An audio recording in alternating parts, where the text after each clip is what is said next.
country. And there is, in fact, a tumultuous Iran और America के रिश्ते आजकल काफी तनाव भरे रहते हैं, है ना? बिल्कुल।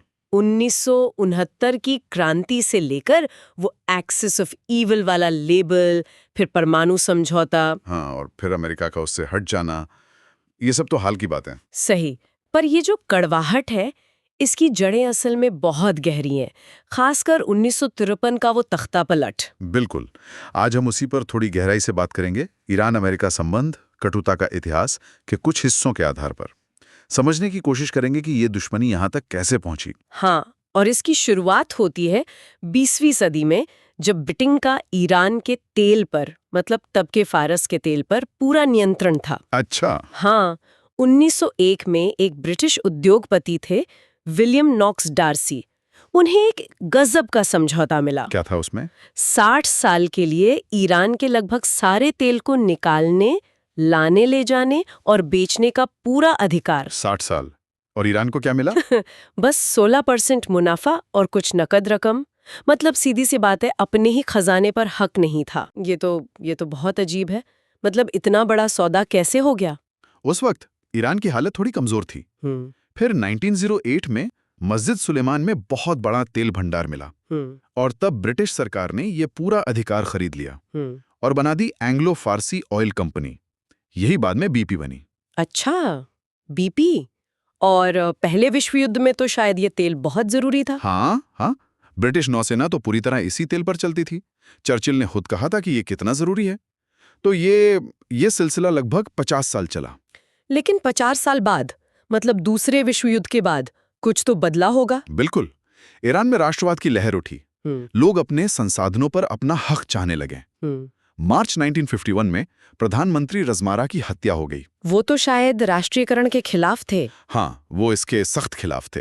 उनकी हत्या के फौरन बाद मोहम्मद मोसादेग प्रधानमंत्री बने।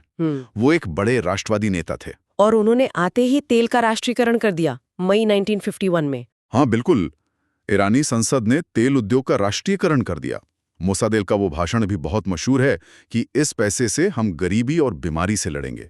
जाहिर है ब्रिटेन के लिए ये एक बहुत बड़ा झटका रहा होगा, उनकी पूरी तेल सप्लाई। बहुत बड़ा आर्थिक झटका। उन्होंने इसे अंतर्राष्ट्रीय न्यायालय में चुनौती दी, ईरान पर कई तरह की पाबंदियां लगा दी, तेल बेचने से रोकने की पूरी कोशिश की। लेकिन मोसादेग तो शायद माने नहीं। वो डटे रहे। तब ब्रिटेन ने अमेरिका से मदद मांगी। अच्छा, और अमेरिका मान गया? एकदम से नहीं। 1952 में जब ट्रूमन राष्ट्रपति थे, उन्होंने मना कर दिया। फिर 1953 में आइजनहावर राष्ट्रपति बने और तब ब्रिटेन ने उन्हें ये कहकर मनाया कि मोसादेग का झुकाव कम्युनिस्टों की तरफ है।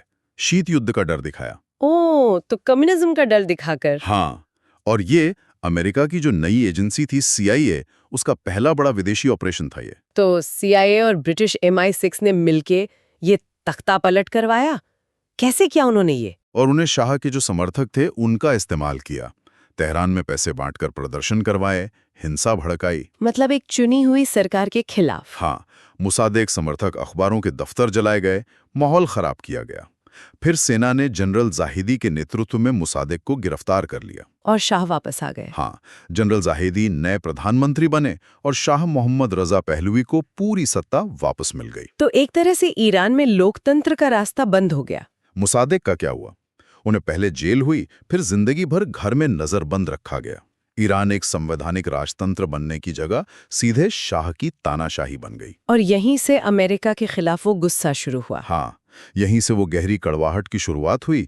वैसे काफी बाद में, साल 2000 में, अमेरिकी विदेश मंत्री मैडलिन अल्ब्राइट ने यह माना भी था कि तख्तापलट में अमेरिका का हाथ था और ये ईरान के लिए एक झटका था। शाह ने सत्ता में वापस आकर अपनी पकड़ मजबूत करने के लिए क्या किया? अमेरिका ने मदद की? हाँ बिल्कुल। 1957 में शाह की खुफिया पुलिस बनी, सवाक। हाँ, ये बहुत बदनाम हुई, राजनीतिक विरोधियों को दबाने और यातनाएं देने के लिए। और कहते हैं कि CIA ने इसकी ट्रेनिंग में मदद की थी।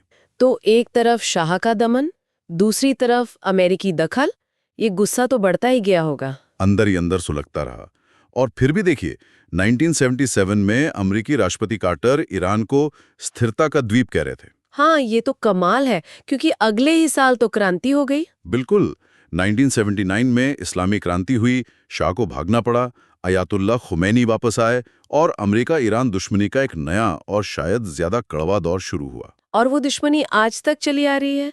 आतंकवाद प्रायोजक का दर्जा, परमाणु समझौते से हटना, वो मैक्सिमम प्रेशर नीति। हाँ, और 2020 में कासिम सुलेमानी की हत्या।